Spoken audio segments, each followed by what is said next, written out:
सबसे पहले मैं मेरा इंट्रोडक्शन देता हूँ। My name is Shrikant Darade.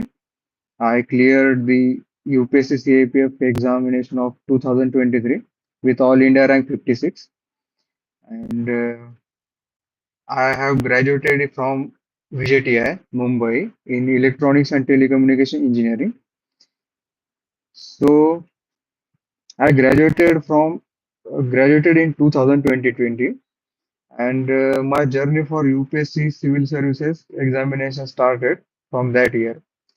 So first of all, then when I started, then in 2021, uh, first I will finish my journey. Then this session will be mostly focused on the CAPF issues, CAPF examination preparation, and then I will address your comments. So keep writing your comments. At the end of the session, I will address all of them. So be patient and please cooperate with me. So in 2020, when I passed out from my college, so in 2021 there was a pandemic, so I could not uh, get proper guidance and could not attend any classes. So मैंने घर में रह के ही self study किया था. And before giving the first civil services attempt in 2021, मैंने 2020 में सीआईपीएफ का एग्जाम दिया था, पर लैक ऑफ प्रिपरेशन की वजह से मैं वो क्लियर नहीं कर पाया था. एंड 2021 में मैंने सीआईपीएफ का अटेम्प्ट दिया नहीं था और पूरा फोकस सिविल सर्विसेज एग्जामिनेशन के ऊपर ही दिया था. तो in 2022, I could not clear the civil service examination prelims because lack of preparation or somewhat the paper two, the CSAT, they I could not clear that qualifying paper. So I fully focused on the CAPF after the prelims examination in I think it was in May and sorry June, and the CAPF exam was in the August as usual. And so in that 2 months, I fully focused on the CAPF examination. Uh, so in 2022, I could clear the CAPF examination, and I got 153 marks in paper one. And I appeared for the physical efficiency test, and I also applied for the interview that year, but it happened in 2023. पर कुछ marks कम आने के कारण मैं clear नहीं कर पाया और फाइनल लिस्ट में मेरा नाम नहीं आया था. तो 2023 में फिर से मुझे एग्जाम देना पड़ा सीएपीएफ का.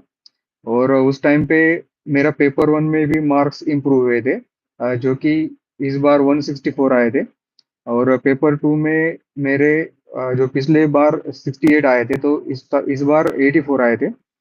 और उसका इंटरव्यू जो 2024 में हुआ 28 मई को, तो उसमें मुझे 94 मार्क्स मिले.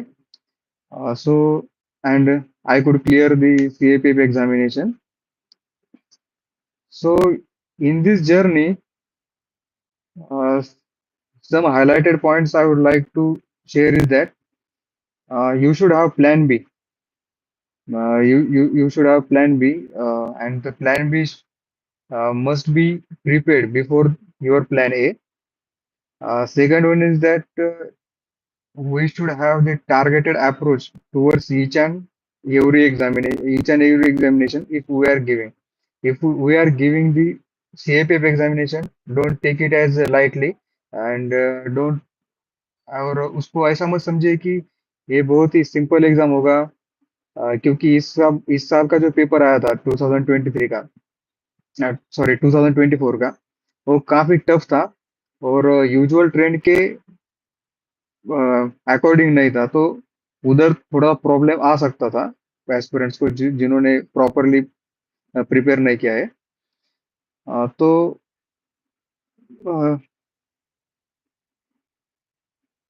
मैं कुछ क्वेश्चंस देखता हूँ। तो बेसिकली आपको स्टडी मटेरियल और रिसोर्सेज के बारे में पता करना है, ठीक है। तो मेरा पेपर वन में 2022 में 153 मार्क्स आए थे, और 23 में भी मेरे 164 आए थे। दोनों साल एक बड़ा काफी अच्छा स्कोर था। इसलिए मेरा फोकस भी जो जिसमें मैं बेटर हूँ उसको आपको समझाने के लिए इस सेशन का उपयोग करूंगा। तो पेपर वन का जो भी अपना एटीट्यूड चाहिए ना, तो सिविल सर्विसेज के हिसाब से चाहिए, क्योंकि दोनों भी पेपर यूपीएससी कंडक्ट करता है। तो ये कुछ अलग नहीं है सीएपीएफ या सिविल सर्विसेज एग्जामिनेशन के, क्योंकि इस साल का जो पेपर देखा होगा आपने, तो दोनों इंटरलिंक पेपर था। इंटर इंटरचेंज किया ऐसा लग रहा था। तो so keep in mind that to score in this paper, prepare like prelims of CSE। मैं यही कहना चाहूंगा। और अब हम सब्जेक्ट वाइज देखते हैं कि कौन सा सब्जेक्ट के लिए आप कौन से रिसोर्सेज यूज कर सकते हैं। तो हिस्ट्री के लिए देखिए, इस साल का जो पेपर था 2024 का, वो काफी टफ था, और क्वेश्चंस बहुत ही रैंडमली पूछे गए थे।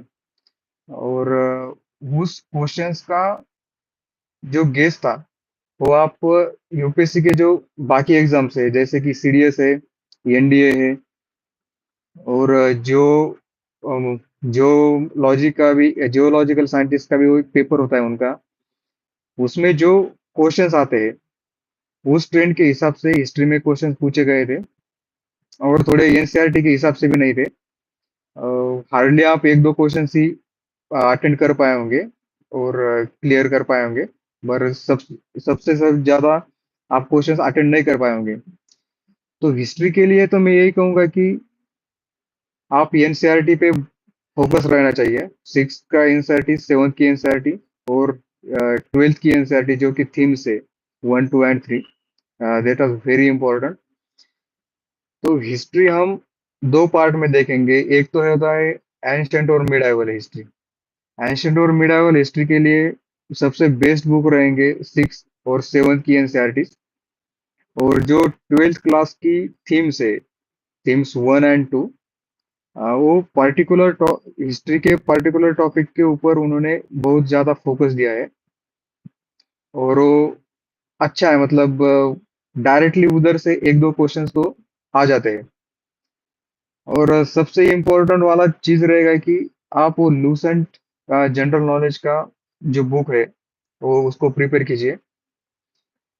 क्योंकि वहां से उन्होंने बहुत सारे बुक से कंसाइजली दिया है, और वो अच्छा है, मतलब आप उससे प्रिपेयर कर सकते हैं। दूसरा इम्पोर्टेंट सब्जेक्ट है ज्योग्राफी। ज्योग्राफी में तो सबको पता है कि 11th और 12th की जो फोर एनसीईआरटीज है, वो आपको रटी होनी चाहिए। और जो मॉर्फोलॉजी का जो पार्ट आता है, वो जीसी लियोंग से आता है। तो जीसी लियोंग भी आपको एक बार तो भी पढ़नी चाहिए। So and most important is the Atlas. Atlas is very important. वो मैप आपको बाय हार्ट होने चाहिए, वो वर्ल्ड मैप का भी और इंडियन फिजिकल ज्योग्राफी वाला भी आपको बहुत अच्छे तरीके से समझ में आना चाहिए, ठीक है। और दूसरा सब इम्पोर्टेंट सब्जेक्ट है economics. So I studied economics from Mrinal sir's notes, and it is very concise. एंड उन्होंने करंट अफेयर्स भी और जो बेसिक पार्ट्स है वो दोनों अच्छे तरह से कवर करते हैं। और उनके जो हैंडआउट्स होते हैं वो अपडेटेड आ जाते हैं आपको, मतलब उनकी वो अपडेटेड वर्जन्स आते हैं, Win21, Win22, ऐसा सीरीज आती है उनकी। वो भी बहुत फायदेमंद होता है। पर एक ही चीज बोलना चाहूंगा कि वो 1200 पेजेस के हैंडआउट्स है। तो उसमें से भी आपको कितना सीएपीएफ के लिए इम्पोर्टेंट है वो आप देख लीजिए। मतलब उसका उसका तो एक ही सॉल्यूशन रहेगा कि सीएपीएफ के प्रीवियस ईयर क्वेश्चंस आप देख लेंगे, और उसके हिसाब से आप जज कर पाएंगे कि अब इनमें क्या अच्छा है और क्या मतलब क्या करना चाहिए और क्या छोड़ना चाहिए। ठीक है। और दूसरा सब्जेक्ट है पॉलिटी। पॉलिटी में से बेसिक क्वेश्चंस आते हैं, और हार्ड भी आ गए तो मतलब ज्यादा टेंशन लेने की जरूरत नहीं, क्योंकि हार्ड आए तो किसी को नहीं आएंगे। तो बेस्ट बुक रहेगा पॉलिटी के लिए वो लक्ष्मीकांत, वो सभी फॉलो करते हैं, और लक्ष्मीकांत को 5-6 बार तो आपने पढ़ पढ़ लेनी चाहिए, और उसके छोटे से कंसाइज नोट्स बनाने चाहिए। आप लक्ष्मीकांत के नोट्स बनाने के लिए एक तरीका आजमा सकते हैं कि जो भी उन्होंने सपोज गवर्नर के जो वर्क्स होते हैं, उनके जो अपॉइंटमेंट्स रहेगा, उनकी जो ओथ रहेगी, उनके आर्टिकल्स रहेंगे, ओ और मतलब आप कंपैरिजन करके पढ़ सकते हैं। मतलब गवर्नर को एक पेज के आधे हिस्से में गवर्नर लिख लीजिए, दूसरे हाफ पेज में प्रेसिडेंट का लिख लीजिए। जब आप दोनों दोनों में से किसी का भी पढ़ लेंगे तो कंपैरिजन करके आप बहुत अच्छे तरीके से उसको समझ सकते हैं।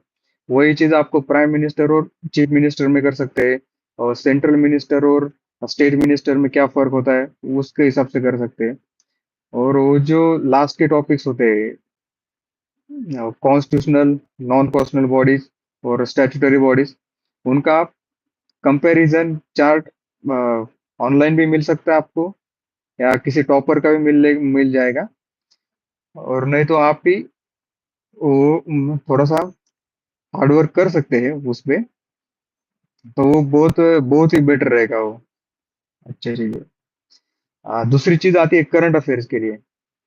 तो हम में से कई सारे लोग सिविल सर्विसेज की एग्जाम की तैयारी करते हैं, और सिविल सर्विसेज की एग्जाम की तैयारी करते वक्त हम उनके जो पर्टिकुलर मैगजीन्स होते हैं किसी बड़े क्लास के, वो यूज करते हैं।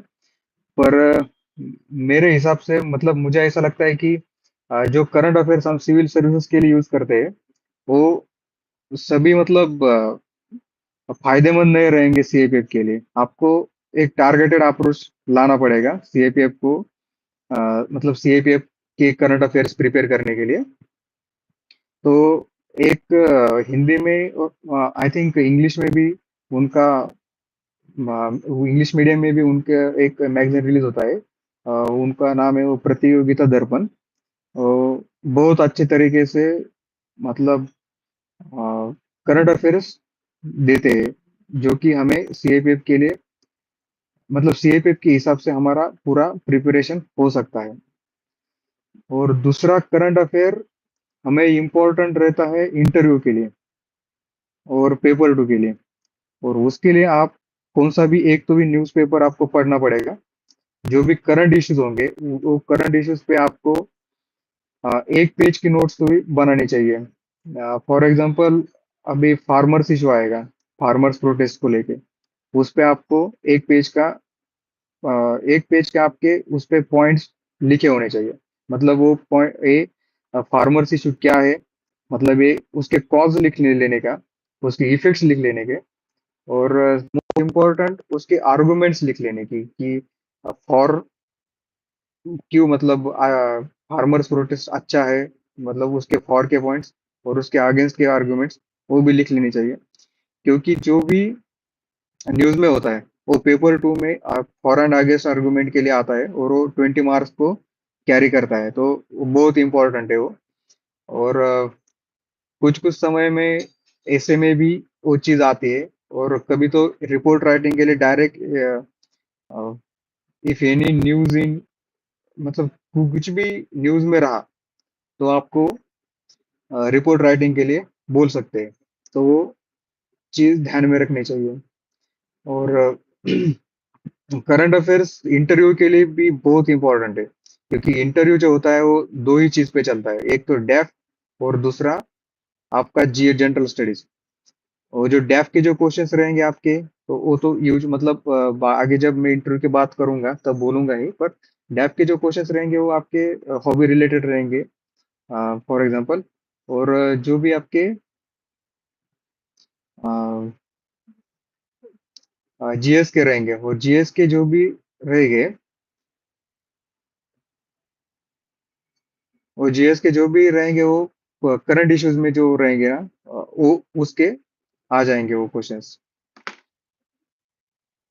तो करंट अफेयर्स का तो हो गया, और बेसिक साइंस। ओके, अब बेसिक साइंस के लिए ना आपके पास अगर कम टाइम है तो बेस्ट रहेगा कि नाइन्थ और टेंथ के एनसीईआरटीज आप रीड कर लेंगे। अगर आपके पास मतलब ज्यादा टाइम होगा ना, तो आप सिक्स सेवन्थ और एट्थ के भी एनसीईआरटीज रेफर कर सकते हैं। बेसिक साइंस में से ज्यादा हार्ड क्वेश्चन क्वेश्चंस नहीं आते। और मतलब बेसिक से होता है, अगर आपका इंजीनियरिंग बैकग्राउंड है या कोई भी साइंस बैकग्राउंड रहा होगा, बैचलर ऑफ साइंस वगैरह का, तो आपको मतलब एनसीईआरटीज नहीं भी रेफर किए तो भी चल जाएगा, मतलब पर्सन टू पर्सन डिपेंड रहेगा। पर नाइन्थ और टेंथ की एनसीईआरटीज काफी इंपॉर्टेंट है सीएपीएफ के लिए। और क्योंकि वो बहुत ही स्कोरिंग पार्ट है, वो 15 to 20 क्वेश्चन आते हैं उसमें से, मतलब वो अप्रोक्सीमेटली 40 मार्क्स तो भी कैरी करते हैं। तो वो मार्क्स हमें छोड़ने नहीं चाहिए। दूसरी इंपॉर्टेंट चीज है क्वांटिटेटिव एप्टीट्यूड और रीजनिंग के क्वेश्चंस। क्वांटिटेटिव एप्टीट्यूड और रीजनिंग के क्वेश्चंस भी साइंस के क्वेश्चंस की तरह होते हैं। मतलब साइंस की के कैसे जैसे स्कोरिंग हो रहता है ना, वही सब्जेक्ट हमें क्वांटिटेटिव एप्टीट्यूड का भी स्कोरिंग देखने को मिलता है। और क्वांटिटेटिव एप्टीट्यूड में हर टॉपिक के सब टॉपिक से, जैसे कि टाइम एंड वर्क एक टॉपिक लिया हमने क्वांटिटेटिव में, तो उसके हिसाब से उसके मैक्स टू मैक्स 10 टाइप्स के क्वेश्चंस होंगे। मतलब डिफरेंट डिफरेंट क्वेश्चंस होंगे, 10 टाइप्स ऑफ क्वेश्चंस। तो उसमें से आपने तीन चार तो भी कर लिया ना, वो आपको आ सकते हैं, तो वो बेटर रहेगा। और रीजनिंग का भी वही है। ठीक है, तो हम अब पेपर टू के आते हैं। तो पेपर टू में क्या है कि ना, दो चीजें इंपॉर्टेंट है। एक तो होगा ग्रामर, और दूसरा होगा कि आपकी राइटिंग स्किल। ठीक है, जो भी ग्रामर होगा ना, अगर आपका ग्रामर बहुत ही वीक है, वो मतलब आपको इंग्लिश समझ में नहीं आता है, मतलब छोटा छोटे ग्रामेटिकल मिस्टेक्स हो जाते हैं, तो आप जो भी एसएससी के क्लासेस होते हैं, वो बहुत ही डिटेल में ग्रामर पढ़ाते हैं। एक आप क्लास ज्वाइन कर सकते हैं किसी का भी, और 1-2 महीने में आपका ग्रामर टॉप लेवल का हो जाएगा। मतलब आप कौन सा भी क्वेश्चन छोड़ नहीं पाओगे उस पर। ठीक है ना। और दूसरी चीज है राइटिंग स्किल। राइटिंग स्किल के लिए मैंने अभी बोला था, करंट अफेयर प्रिपेयर करने के वक्त जब आप न्यूज़पेपर पढ़ेंगे ना हर रोज, तो उसमें से जो एडिटोरियल्स रहेगा, उसमें एडिटोरियल में आपने अभी पहले पढ़ लेने का, फिर बाद में उसको कवर अप करके एक पेज खुद से लिखने का कोशिश करने का, मतलब उससे आपकी राइटिंग स्किल भी अच्छी होगी, और आर्गुमेंट जो भी है ना, तो वो आपकी ब्रेन स्टॉर्मिंग भी वही हो जाएगी। और साथ ही साथ आपके इंटरव्यू के लिए टॉपिक्स भी क्लियर हो जाएंगे उसके हिसाब से। मतलब आ, कम टाइम में ना ज्यादा से ज्यादा करने की कोशिश करने का, मतलब अभी हम सिर्फ पेपर की तैयारी करें, पेपर 1 और 2, फिर इंटरव्यू की नहीं करेंगे, ऐसा नहीं करना चाहिए। और पहले दिन से इंटरव्यू की भी प्रिपरेशन चालू करनी चाहिए, नहीं तो आ, बाद में बहुत मुश्किलें आती है इंटरव्यू के प्रिपरेशन के लिए। ठीक है ना। और अब हमने पेपर 1 को डिस्कस कर लिया, पेपर 2 को भी कर लिया। अब आता है पीईटी, फिजिकल इफिशिएंसी टेस्ट। अभी आई थिंक 4 अगस्त को पेपर हुआ था सीएपीएफ का, पेपर 1 पेपर 2। और इनका फिजिकल इफिशिएंसी टेस्ट अभी तो डैप भर रहे हैं, फिर फिजिकल इफिशिएंसी टेस्ट अब दिसंबर में आ जाएगा। तो तकरीबन 3 to 4 मंथ्स का टाइम होता है फिजिकल इफिशिएंसी टेस्ट के लिए अपेयर होने के लिए। हमारे जो मार्क्स होते हैं, मतलब हम आंसर किसे चेक करते हैं ना, कि पेपर 1 में मुझे इतने आ रहे उतने आ रहे, और पिछले साल कट ऑफ इतना लगा था, अब इस साल कितना लगेगा, ये हमने बातें सोचनी नहीं चाहिए। और फिजिकल का मतलब अगर कोई एग्जाम टारगेट नहीं कर रहे हैं ना आप, तो फिजिकल की तैयारी शुरू कर देनी चाहिए, क्योंकि मिनिमम 3 मंथ्स तो लगता है फिजिक, मतलब आप अगर आपकी सेडेंटरी लाइफस्टाइल होगी, सिविल सर्विसेज की प्रिपरेशन या यूपीएससी की प्रिपरेशन करते हो, तो आपको फिजिकल इफिशिएंसी टेस्ट के लिए कम से कम 3 महीने का वक्त तो भी चाहिए। क्योंकि क्या है ना कि वो सभी के सभी चार के चार इवेंट क्वालिफाएंगे, एक भी आपका मतलब क्लियर नहीं कर पाएंगे ना आप इवेंट, तो आप डिस्क्वालीफाई हो जाएंगे और वो बहुत बुरा लगता है क्योंकि फिर आप अगले साल का ही पेपर देंगे। तो इसलिए फिजिकल इफिशिएंसी टेस्ट को भी आप लाइटली मत लीजिए। और उसमें क्या है कि दो ही चीजें, मतलब समराइज करने के लिए फिजिकल इफिशिएंसी टेस्ट में दो ही चीजें। एक तो आपकी जो वेट होती है वो हाइट के हिसाब से रहनी चाहिए, और उसका चार्ट आपको ऑनलाइन मिल जाएगा, तो आप देख लीजिएगा। और दूसरी चीज है, वो है कि आपको सेडेंटरी लाइफस्टाइल नहीं रखनी चाहिए। मतलब फिजिकल इफिशिएंसी टेस्ट तक आपको एक डेढ़ घंटा तो भी आपको एक्सरसाइज करनी चाहिए ना। तो उतना भी किया आपने तो आपका फिजिकल इफिशिएंसी टेस्ट का तो काम हो जाएगा ना। और ये एक्सरसाइज के कारण हमें हमारे लाइफस्टाइल भी अच्छी हो जाती है, कंसंट्रेशन भी बढ़ता है, और इंटरव्यू के लिए भी वो फायदा होता है। ठीक है ना। और जब आपका फिजिकल इफिशिएंसी टेस्ट होता है, उसके बाद आता है इंटरव्यू। और इंटरव्यू के लिए अगर मैं मेरा एक्सपीरियंस शेयर करता हूँ, उसके हिसाब से आपको मतलब पता चला है कि मतलब इंटरव्यू का कैसा होता है। ठीक है ना। मैंने 2022 में इंटरव्यू को मतलब अपियर हुआ था, और मेरा इंटरव्यू हुआ था 2023 में। अ, मतलब अच्छा, 2023 में मेरा इंटरव्यू हुआ था। उस टाइम मुझे इंटरव्यू में मिले थे 75 मार्क्स, मतलब जो भी मतलब एवरेज के भी नीचे था। ठीक है। अ, पहले सीएपीएफ को। और 2023 में जब मैंने सीएपीएफ किया, सीएपीएफ का इंटरव्यू दिया ना, तो उस टाइम मुझे मिले 94 मार्क्स। तो ऑलमोस्ट 19 मार्क्स का डिफरेंस सिर्फ एक साल में आ गया। अब मुझे भी पता नहीं कि मैंने क्या क्या मतलब इंटरव्यू अनप्रेडिक्टेबल होता है कि मतलब आपका जो फर्स्ट क्वेश्चन जो पूछेंगे आपको, फर्स्ट क्वेश्चन से ही आपको पता चलेगा कि मतलब आपका इंटरव्यू कैसे जा रहा है। तो इंटरव्यू के मतलब मेरे साथी भी थे, मतलब मेरे फ्रेंड्स भी थे बाकी के। और मैं इंटरव्यू दो बार इंटरव्यू दे चुका हूँ, इसलिए थोड़ा सा एक्सपीरियंस भी है, तो कैसा पूछते हैं क्या करते। तो बेसिक मतलब समराइज करने के लिए दो ही चीजें है। पहली चीज तो है, अगर आपका फर्स्ट इंटरव्यू रहा यूपीएससी का, तो पहला इंटरव्यू आपका पूरा के पूरा डैप पे जाएगा। ठीक है। और आपका सेकंड टाइम जब इंटरव्यू होगा, तो सेकंड टाइम का इंटरव्यू आपका जाएगा पूरा के पूरा जनरल स्टडीज के ऊपर। ठीक है। और क्योंकि ये सिमिलर चीजें मेरे साथ हुई है। मेरा जो पहला इंटरव्यू था, वो जिसमें मुझे 75 मार्क्स मिले, वो मेरा इंटरव्यू गया था डैप पे के ऊपर। और मैंने डैप अच्छे तरीके से प्रिपेयर नहीं किया था। और जो बेसिक क्वेश्चंस रहते हैं अपने जिले के बारे में, अपने स्टेट के बारे में, अपने ग्रेजुएशन ग्रेजुएशन के बारे में, वो अगर आपके रॉन्ग हुए तो मतलब first impression is the last impression. अगर पहला इंप्रेशन आपका अच्छा नहीं रहा, तो आप ज्यादा इम्प्रूव करने का मतलब, क्योंकि इंटरव्यू रिजेक्शन प्रोसेस है, उनको आपकी एक भी कमी मिली ना, तो आपको कम मार देंगे। इसलिए इंटरव्यू सीरियसली लेना लेना चाहिए। मतलब इंटरव्यू के पहले मिनट से लेके आप जब रूम छोड़ेंगे तब तक इंटरव्यू आपका मतलब अच्छा ही होना चाहिए। ठीक है ना। तो डेफ जब आप डेफ फिल करेंगे ना, डिटेल एप्लीकेशन फॉर्म, जो कि पेपर और पेपर टू क्लियर करने के मतलब रिटर्न टेस्ट क्लियर करने के बाद आपको दिया जाता है। तो उसमें सबसे इम्पोर्टेंट होती है हॉबीज। ठीक है ना। हॉबीज होते हैं लीडरशिप क्वालिटीज के लिए आपने कुछ अटेंड किया है वो होता है। दूसरे अवार्ड्स होते हैं। पर ये सबको छोड़ के वो आपकी जो हॉबीज होते हैं, जो आप हॉबीज फील करेंगे ना, उसके ऊपर ज्यादा से ज्यादा क्वेश्चन पूछे जाएंगे। मतलब मेरे एक्सपीरियंस को देखा है जाए तो हॉबीज और मतलब आप डैफ में जो भी बोलेंगे ना, हर एक वर्ड आपको आपके माइंड में क्लियर होना चाहिए।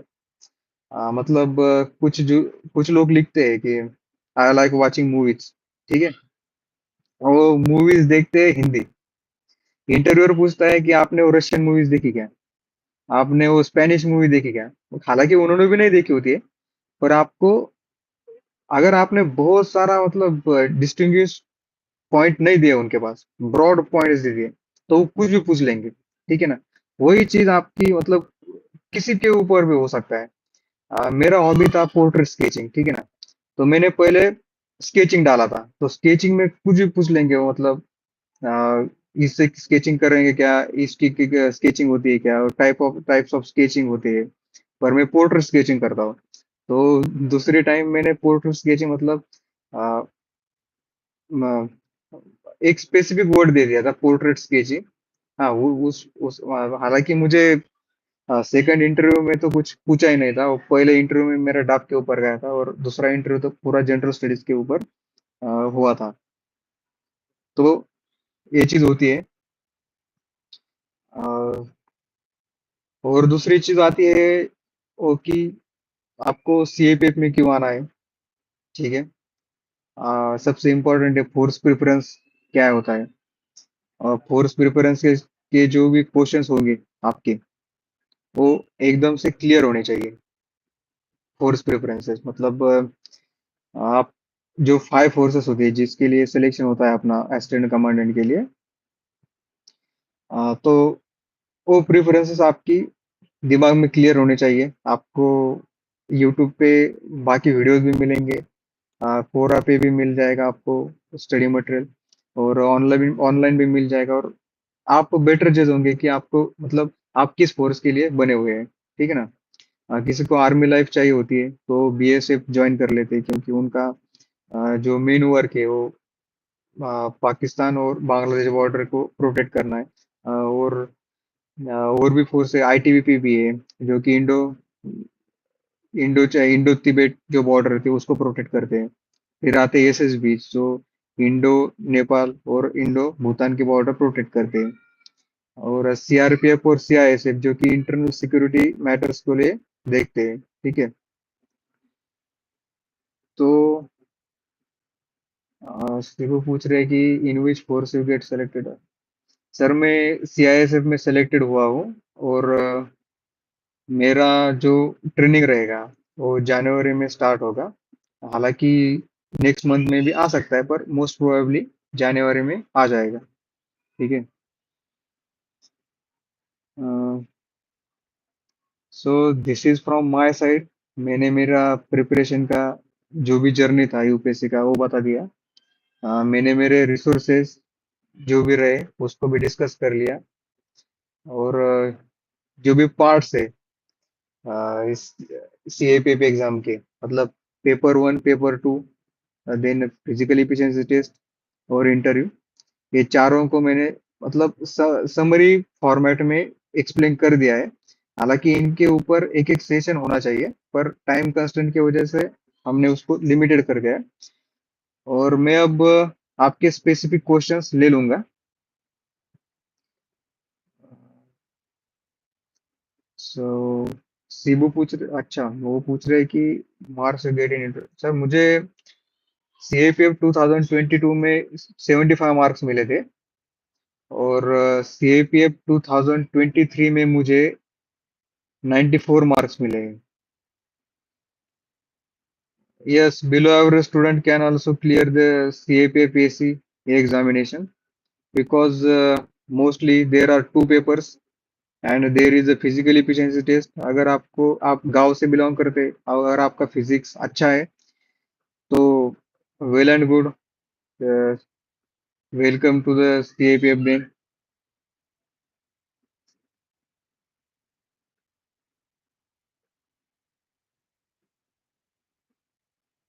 अच्छा, मॉक इंटरव्यू और यूपीएससी इंटरव्यू में क्या डिफरेंस होता है। अच्छा क्वेश्चन है। और जो मॉक इंटरव्यूज होते हैं ना, वो स्क्रिप्ट मतलब जो इंटरव्यूअर होते हैं मॉक इंटरव्यू के, उनको भी पता होता है कि हम क्या क्वेश्चंस पूछने वाले हैं। और जो इंटरव्यू दे रहा है मॉक इंटरव्यू, उसको भी पता होता है कि हम हमें क्या क्वेश्चंस पूछे जाएंगे। तो ठीक है ना। तो ये थोड़ा सा स्क्रिप्टेड फॉर्मेट में आ जाता है, मतलब उसमें थोड़ी सी रियलिटी नहीं रहती, पर मॉक इंटरव्यू हमें देने चाहिए। क्योंकि जो बोलने का जो तरीका है ना, वो बहुत मैटर करता है इस यूपीएससी इंटरव्यू के लिए। मेरी जो लैंग्वेज थी इंटरव्यू की, वो इंग्लिश थी। क्योंकि हिंदी में मतलब जो भी टेक्निकल वर्ड्स होते हैं, वो हमें प्रोनाउंसिएशन भी नहीं कर सकता और याद भी नहीं आते हैं। हिंदी वर्ड्स थोड़े से हार्ड लगते हैं मुझे, तो इंग्लिश ही प्रिफर किया था मैंने। और आप दोनों में से कौन सी भी लैंग्वेज में आप आंसर कर सकते हैं। पर इसमें एक ख्याल रखना चाहिए कि अगर उन्होंने आपको हिंदी में क्वेश्चंस किया ना, तो आप हिंदी में जवाब दीजिएगा। और अगर आपको इंग्लिश में पूछा गया क्वेश्चन, तो आप इंग्लिश में उसका जवाब दीजिएगा। मतलब क्या है कि मिसकम्युनिकेशन नहीं होता है। और यही आपकी जो फिजिबिलिटी है, फ्लेक्सिबिलिटी है लैंग्वेज के साथ, वो आपकी चेक की जाती है उधर।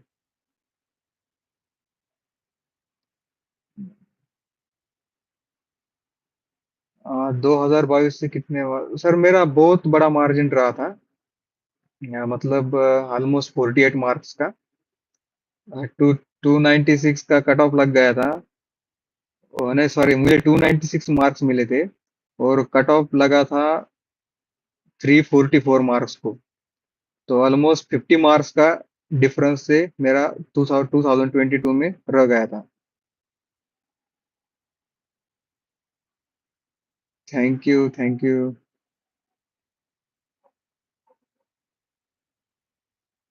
Okay, I am answering all the questions. Let me come to the first comments. Okay. Hmm.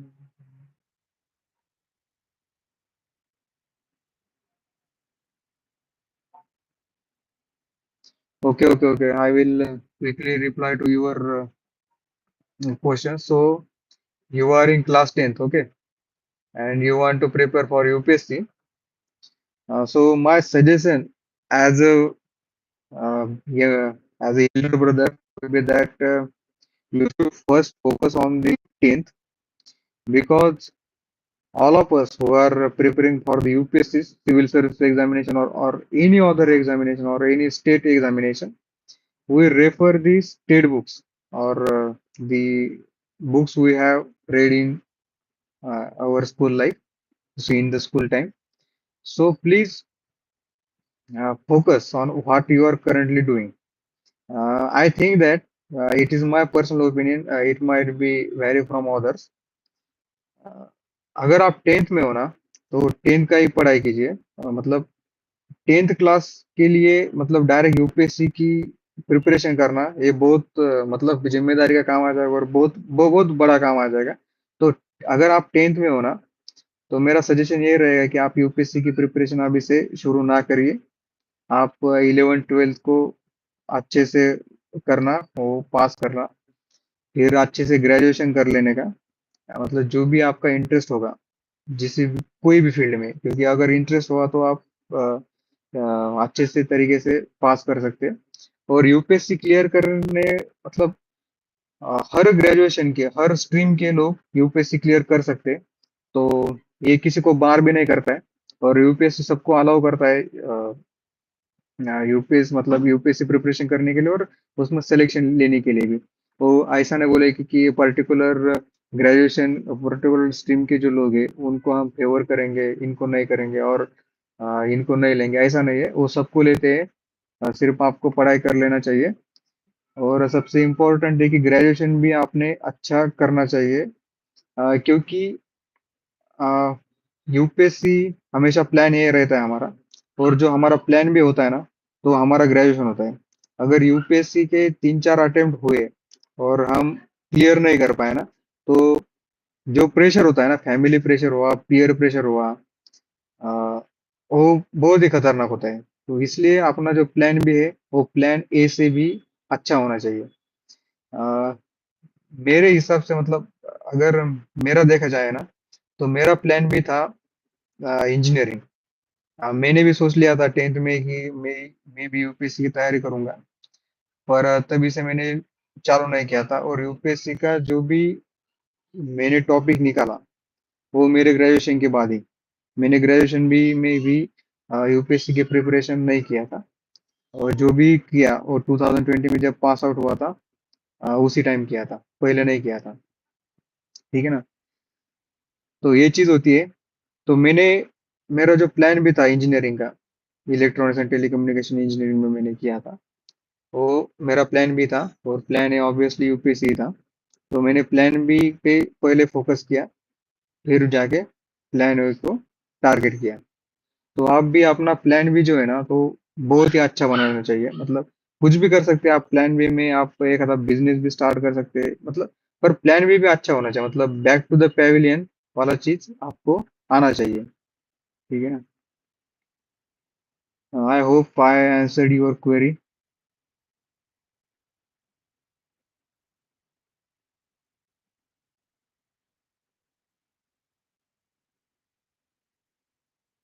सो एक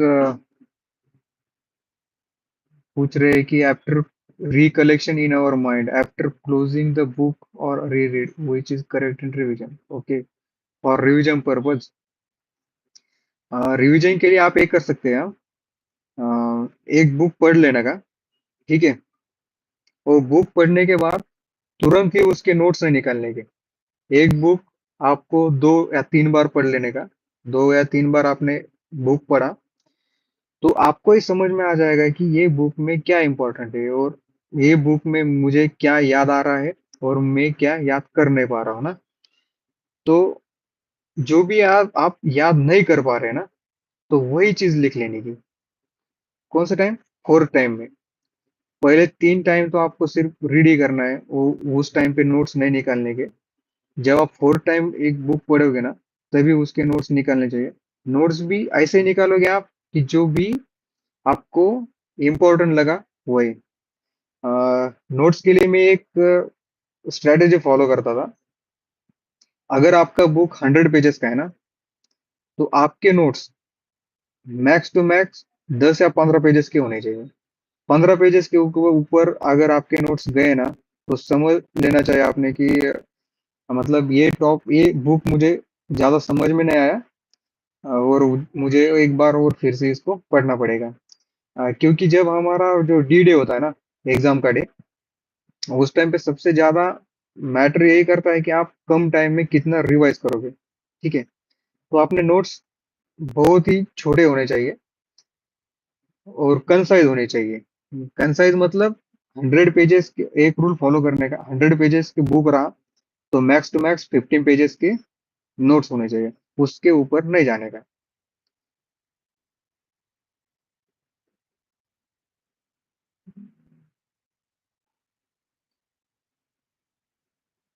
you are welcome.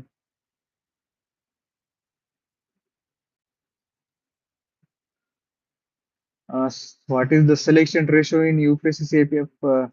Brother, I have not seen the और I have not filed the RTI to UPSC. So मैं आपका ये सवाल का जवाब नहीं दे सकता कि ये सिलेक्शन रेशियो क्या रहता है यूपीएससी सीएपीएफएससी के लिए। आप अंदाजा लगा सकते हैं कि कितने लोग एग्जाम को अपियर होते हैं, मतलब देते हैं। उसके हिसाब से आई थिंक कम ही रहेगा।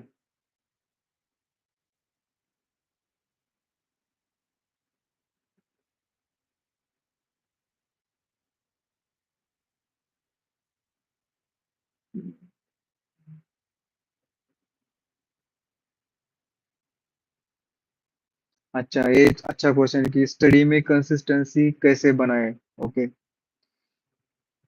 स्टडी में कंसिस्टेंसी के लिए आपको डिसिप्लिन होना चाहिए। डिसिप्लिन मतलब क्या है कि अ, आपका जो भी उठने का समय समय होगा सुबह में, आपका जो भी सोने का समय समय होगा, आपके जो भी खाने के समय होंगे, आपका जो भी नाश्ता करने का समय होगा ना, तो वो सब के सब आपके क्लियर होने चाहिए।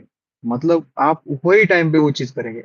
मतलब अगर आपने अलार्म 7 o'clock का लगाया ना, तो आप 7 o'clock को ही जगने चाहिए। 8 o'clock को नहीं जगना चाहिए। ठीक है ना। अगर आपने हर दिन आप 12:30 या 1 o'clock को 1 PM को खाना खाते हैं ना दोपहर का लंच करते हैं, तो आपने हर दिन उसी टाइम पे करना चाहिए। अ, इससे क्या होता है ना कि हमारे बॉडी को एक आदत लग जाती है, तो डिसिप्लिन में आता है ना, खुद को खुद आ जाता है कि नहीं नहीं मुझे इसी टाइम पे ये करना चाहिए। अगर किसी दिन आपको लगा भी कि नहीं नहीं मैं 12:30 को खाना खाने नहीं, फॉर एग्जाम्पल आप 12:30 को जाते हैं हर दिन खाना खाने, और एक दिन 12:30 को नहीं गए ना, और पढ़ते रह गए, तो क्या होता है, अगर आप जो भी आपका जो दूसरा शेड्यूल होगा ना, मतलब दोपहर का रात का, वो पूरा डिस्टर्ब हो जाएगा। क्योंकि मेरी आदत ऐसी थी कि दोपहर का खाना खाएंगे, दोपहर का खाना खाने के बाद मुझे 45 1 आवर की स्लीप तो होनी जरूरी होती है। नहीं की तो रात में भी नींद आती है और दोपहर में भी नींद आती है, पूरा दिन खराब हो जाता है। ठीक है ना? तो मेरा कितना भी है ना पढ़ाई करने में, तो मैं 12:30 को ही उठता था, पहले खाना खाने का, और फिर बाद में मतलब फ्रेश होके ही अपना अगला शेड्यूल फॉलो करने का। अगर ये आप फॉलो कर लिया ना आपने शेड्यूल, तो आपकी जो कंसिस्टेंसी होगी ना पढ़ाई में, वो खुद ब खुद आ जाएगी। मतलब आपको कंसिस्टेंसी लाने की जरूरत नहीं पड़ेगी। और हर मतलब एक कोट पढ़ा था मैंने कि अगर आपको किसी चीज की आदत लगानी है ना, तो वो चीज आपको कम से कम 1 महीना करना चाहिए। मतलब 30 डेज आपने अगर 7 o'clock पे उठे ना सुबह में, तो आप हर दिन 7 o'clock पे उठेंगे। अगर आपने मतलब रात में 3 या 4 बजे भी आप सो गए, तो भी आपको 7 o'clock का ही मतलब नींद खुलेगी आपकी। तो ये डिसिप्लिन होना चाहिए, क्योंकि ये जो यूपीएससी की जर्नी होती है ना, ये स्प्रिंट नहीं है, ये मैराथन है।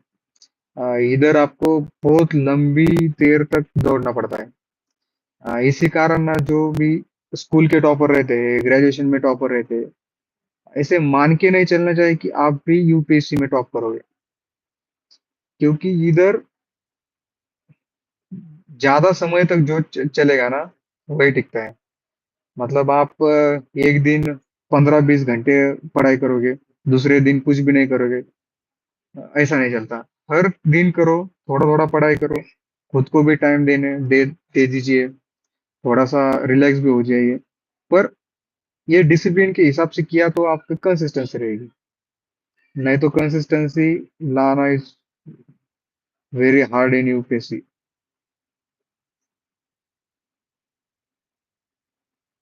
मेरी मिस्टेक्स, यार मेरी मिस्टेक्स जो भी थी ना 2022 में,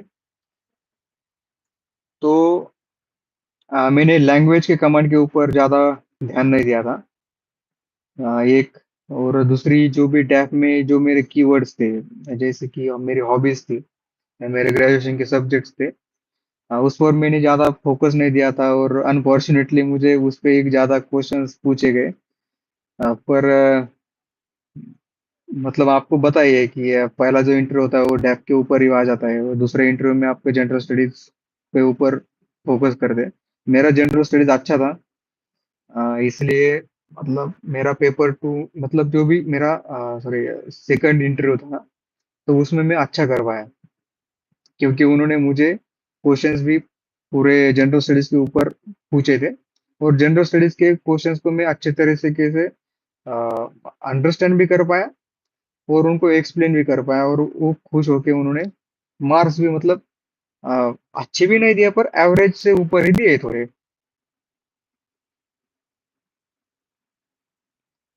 how to write a good एसे।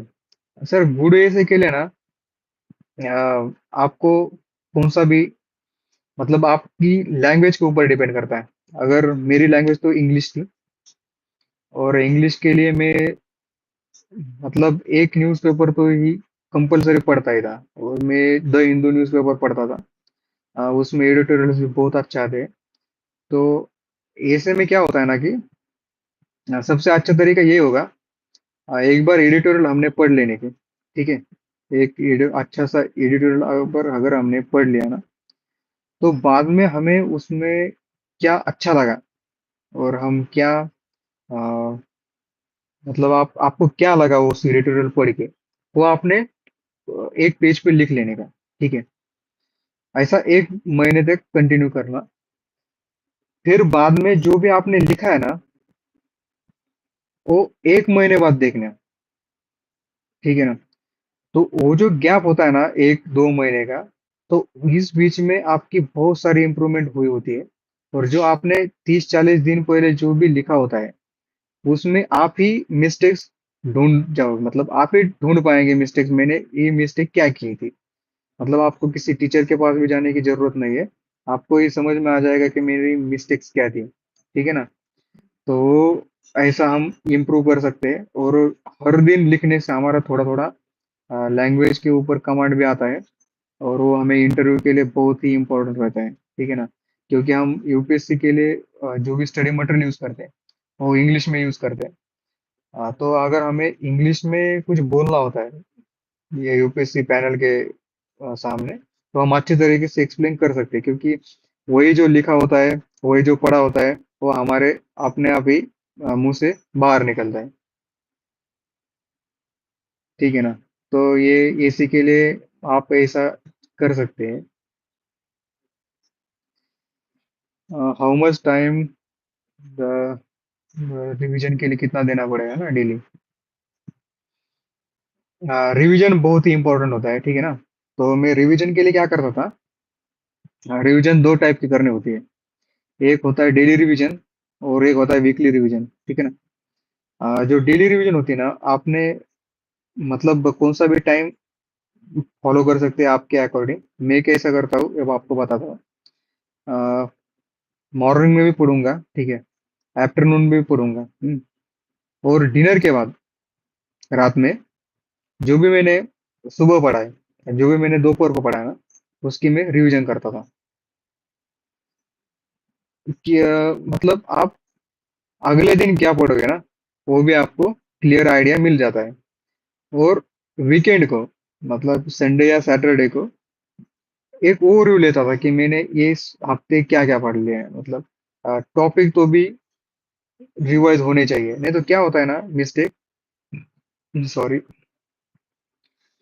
आप पढ़ते जाते, ठीक है, एक बुक के बाद दूसरी बुक कवर कर लेंगे, और मन को सेटिस्फाई हो जाएगी, नहीं नहीं मैंने तो सब क्लियर कर दिया। पर ऐसा नहीं होता। आप जो भी पीछे जो भी पहले जो भी पढ़ा होता है ना, वो भूल जाते होंगे। हाँ, तो ऐसा नहीं होना चाहिए। डेली रिवीजन करने का, वीकली रिवीजन भी करना, और एक कंसिस्टेंसी रहना चाहिए, जो जैसे मैंने आपको बताया है, रिवीजन में भी कंसिस्टेंसी चाहिए। तो अगर मैं 5 घंटे सुबह पढ़ा, 4 घंटे दोपहर को पढ़ा ना, तो रात के जो भी 2-2.5 घंटे मिलते थे, उसमें रिवीजन करता था। हाँ, एक बार आपने डेली रिवाइज करते जाएंगे ना, तो वो आपको जो भी आप कल पढ़ेंगे, उसको भी आप अच्छे से समझ सक पाएंगे ना। इसलिए जो भी हम रिवाइज करते हैं ना, वो वेस्ट ऑफ टाइम कभी भी नहीं होता है। ये आप ध्यान में लीजिए। और जब आप वीकेंड में रिवाइज करेंगे ना, तो आपको सबका सब अच्छे से समझ में आएगा। और जो भी वीकडे में आपको जिस चीज को समझने के लिए 4-5 घंटे लगते होंगे ना, तो वो वीकेंड में आप 15 मिनट में ही समझ जाते होंगे। मतलब 5 मिनट, मतलब देख भी लिया ना, तो भी मतलब पढ़ने की भी जरूरत नहीं रहेगी, मतलब आपके खुद ब खुद ही रिकॉल कर लेंगे आप। 10 अगला क्वेश्चन देखेंगे। पीवाई क्यूज, पीवाई क्यूज के मतलब, PYQs is the best source for any examination. इसलिए पीवाई क्यूज होते हैं ना, तो सिर्फ क्वेश्चन ही नहीं, उसके जो भी ऑप्शंस होते हैं, उसको भी आपको क्लियरली आने चाहिए। और क्योंकि अगर इस साल जो ऑप्शंस आते हैं ना, तो मे बी वो अगले साल क्वेश्चंस बन जाएंगे। तो PYQs is very important, very much important PY quiz.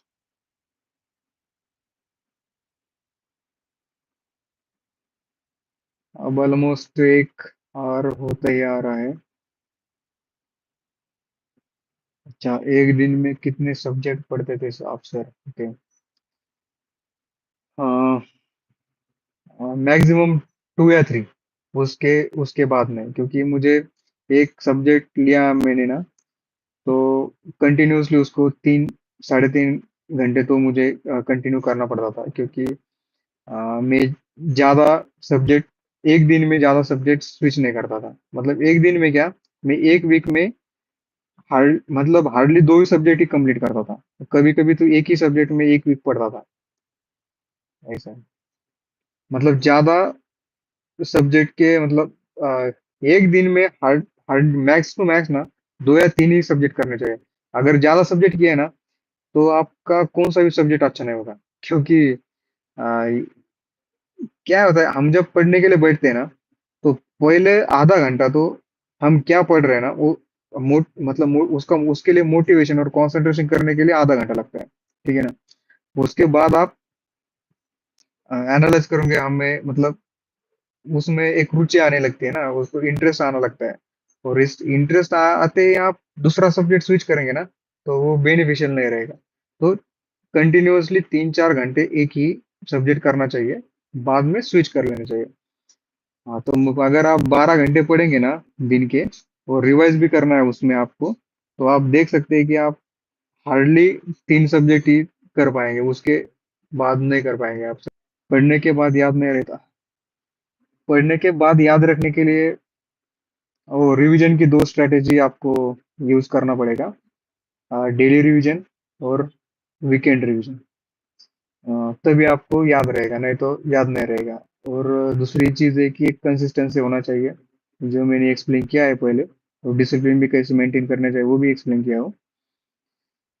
तो आपने अगर ना वो चीज फॉलो की तो आपको बेनिफिट हो सकता है। और एक दिन में मैक्स टू मैक्स 3 ही सब्जेक्ट पढ़ने चाहिए। मतलब आप ज्यादा भी पढ़ सकते हैं, पर आप ही टाइम नहीं दे पाओगे, क्योंकि एक सब्जेक्ट को भी आप 3 घंटा तो भी पढ़ना पड़ेगा, और 9 10 घंटे की पढ़ाई हो सकती है अपनी, और उसमें आपको रिवीजन भी करना है, तो ये क्रूशल होता है। अच्छा, मेंटल हेल्थ के लिए क्या करना चाहिए? भाई, मेंटल हेल्थ बहुत इंपॉर्टेंट है। मेंटल हेल्थ के लिए ना, जो निगेटिव पीपल होते हैं ना, निगेटिव लोग होते हैं ना, उनको अवॉइड ही कर लेना चाहिए। तो ये आपकी मेंटल हेल्थ अच्छी होती है। ये एक पहली चीज। दूसरी चीज, मतलब खामखा ऐसी चीज में नहीं उलझ जाने का जो आपके स्टडी से रिलेटेड नहीं है, ठीक है ना। मतलब ऐसी चीजें नहीं करनी चाहिए, ऐसी चीजें नहीं होनी चाहिए अपने से, कि वो हमें स्टडी से दूर ले जाए ना। वो डिस्ट्रैक्शंस नहीं आने चाहिए। डिस्ट्रैक्शंस, कुछ भी डिस्ट्रैक्शंस होता है, किसी का अट्रैक्शन भी हो सकता है। दूसरी, जो भी पढ़ाई हुई, मतलब आप यूपीएससी की तैयारी कर रहे हैं, और उसमें आपको मन में आ रहा है कि मैं स्टेट पीसीएस की भी करूंगा, ये भी तो डिस्ट्रैक्शन है, ठीक है ना। तीसरी डिस्ट्रैक्शन, कोई फ्रेंड आपको बोल रहा है कि हम खेलने जाएंगे, या हम बाहर घूमने जाएंगे, मूवी देखने जाएंगे। हाँ, जाइए, कब, एक फिक्स टाइम को। हर बार आप नहीं जा सकते ना, वो भी डिस्ट्रैक्शन होता है। हाँ, अगर ये डिस्ट्रैक्शन आपने अवॉइड किया ना, और अपना टाइम और एक रूटीन लिया लिया है, अपने डिसिप्लिन में और कंसिस्टेंसी में पढ़ाई की है ना, तो आपका किधर मन भी नहीं जाएगा। और खाली दिमाग शैतान की सोच होता है, ठीक है ना। इसलिए खाली नहीं बैठने का। खाली बैठे हुए आप, तो आपके दिमाग में बहुत सारी चीजें आ सकती है, और मेंटल हेल्थ वो डेफिनेटली खराब कर देगी। तो मेंटल हेल्थ के लिए एक ही है कि कंसिस्टेंसी रहो, डिस्ट्रैक्शन से बचो। डिस्ट्रैक्शन मैंने बताया कौन कौन से डिस्ट्रैक्शन मतलब आते हैं, और मुझे लगता है आ सकते हैं। तो डिस्ट्रैक्शन से बचना चाहिए, बस यही बोलूंगा मैं। मोटिवेटेड रहने के लिए डेली एक्सरसाइज करना चाहिए। और मतलब क्या है, आप आपके अगर कंसिस्टेंसी आए ना, एग्जाम के लिए डिसिप्लिन आए ना, तो आपको दिन कैसा गया ना वो भी नहीं पता चलेगा, आपको वीक कैसा गया वो भी नहीं। तो कभी कभी तो एक मंथ भी होगा ना, तो भी आपको नहीं पता चला कि मेरा एक मंथ हुआ है बोल के, ठीक है ना। तो डिसिप्लिन और एक इंटरेस्ट लेना चाहिए सब्जेक्ट में। अगर ये किसी पढ़ाई में इंटरेस्ट नहीं रहा ना, एक एग्जाम की तैयारी करने के लिए इंटरेस्ट नहीं रहा ना कुछ भी करने के लिए, तो बेस्ट एडवाइस दूंगा कि आप छोड़ दीजिए वो एग्जाम। मतलब क्या है ना कि आप जो भी आपके स्किल सेट्स है ना, जो भी आपने ग्रेजुएशन के वक्त हासिल किए थे, वो आपके हर साल कम होते जाते हैं। तो एक चीज आएंगे ना हिसाब की, तो आपको पता ही नहीं चलेगा कि मैंने ये ग्रेजुएशन भी किया है या नहीं किया है। और मेरा तो ग्रेजुएशन था टेक्निकल ग्रेजुएशन इंजीनियरिंग।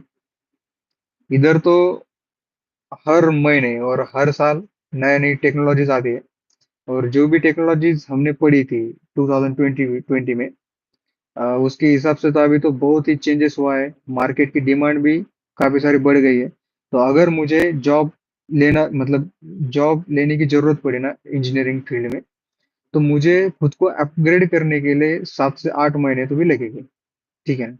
तो इसके हिसाब से है वो चीजें कि आपको इंटरेस्ट नहीं रहा ना, तो यही चीज है कि आप मतलब अगर 2-3 अटेम्प्ट दिए है ना, 3-4 अटेम्प्ट, तो आ, आपको मतलब नहीं करना चाहिए फिर बाद में भी, क्योंकि वो फिर क्या है कि एक जॉब करके भी आप कर सकते हैं, क्योंकि 3-4 अटेम्प्ट के बाद आपको लगी मतलब एक आइडिया भी आ जाता है ना कि एग्जाम के लिए क्या करना होता है क्या नहीं करना होता है। तो आपने बेसिक बुक्स भी पढ़े होंगे ना शायद 3-4 साल में, तो आप वर्क करते वक्त भी आप पढ़ सकते हैं।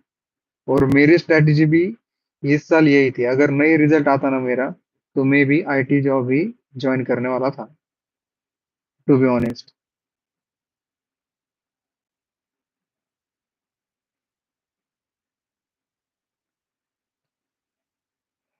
सीएससी प्रिपरेशन आफ्टर सिलेक्शन, हाँ मैं भी वही फेज से गुजर रहा हूँ। मैं भी देखूंगा, मैं भी सीएससी का प्रिपरेशन अब कंटिन्यू कर सकता हूँ या नहीं कर सकता, क्योंकि ट्रेनिंग के वक्त कितना टाइम मिलेगा, या पोस्टिंग के बाद कितना टाइम मिलेगा, आई डोंट नो। बट वो चीज का कॉम्प्रोमाइज ना करके, मेरा मतलब जो भी वर्क रहेगा, मेरी ड्यूटी जो भी रहेगी ना, उसको कॉम्प्रोमाइज ना करते वक्त मुझे कुछ टाइम मिला तो जरूर करूंगा। नहीं तो यही मैं अ, यही मैं मान लूंगा कि मेरा इसमें होने वाला था, तो नहीं करूंगा। आई होप मैंने सभी के डाउट्स को क्लियर किया है। अगर किसी को कुछ पूछना है तो पूछ लीजिए, क्योंकि ऑलमोस्ट 1 घंटा हुआ है अभी। फाइनल सिलेक्शन, अच्छा। ज्यादा टाइम नहीं रहता, depend on the force you got in ना। मुझे तो सीआईएसएफ मिली है। हमारा ट्रेनिंग मिड नवंबर में स्टार्ट होगा या जनवरी में स्टार्ट होगा।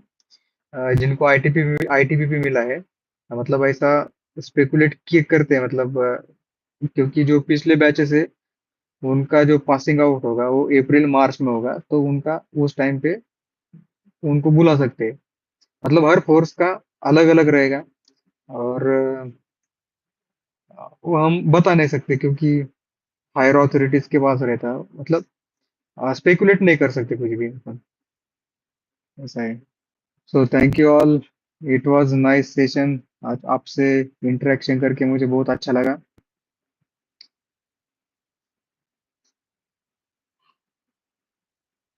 मेरी कोचिंग दैट यू ज्वाइन, नहीं सर, मैंने कोई कोचिंग सीएपीएफ के लिए ज्वाइन नहीं की थी। मैंने जो भी सीएससी का प्रिपरेशन किया था, उसका ही मुझे बहुत फायदा यहाँ पे हुआ है सीएपीएफ के लिए। ठीक है।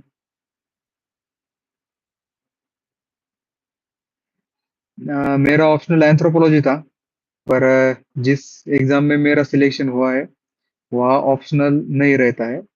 तो मैं मतलब उस क्वेश्चन को एड्रेस करने के लिए मतलब नहीं कर सकता मैं उस क्वेश्चन को एड्रेस। हाँ, यूपीएससी बिगिनर स्टूडेंट को क्या एडवाइस देंगे ना, तो मैंने वो पहले ही आपने शायद देखा नहीं, वो पहले मैंने दिया एडवाइस उनको क्या करना चाहिए क्या नहीं करना चाहिए।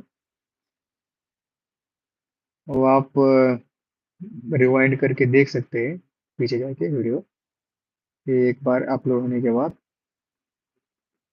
हाँ, प्रिपरेशन कब शुरू करनी चाहिए इसके ही बारे में मैंने बताया है, ये भी आप देख लेना है। सर मी महाराष्ट्रामध्ये छत्रपती संभाजीनगर मधून आलोय. Yes, any background student can crack UPSC examination. There are 22 languages. You can crack in all of them. So, आपके साथ इंटरेक्शन बहुत ही अच्छा रहा और best of luck to all the best. आप कुछ जीवन में कुछ अच्छा ही करोगे. तो ठीक है फिर. थैंक यू और गुड नाइट.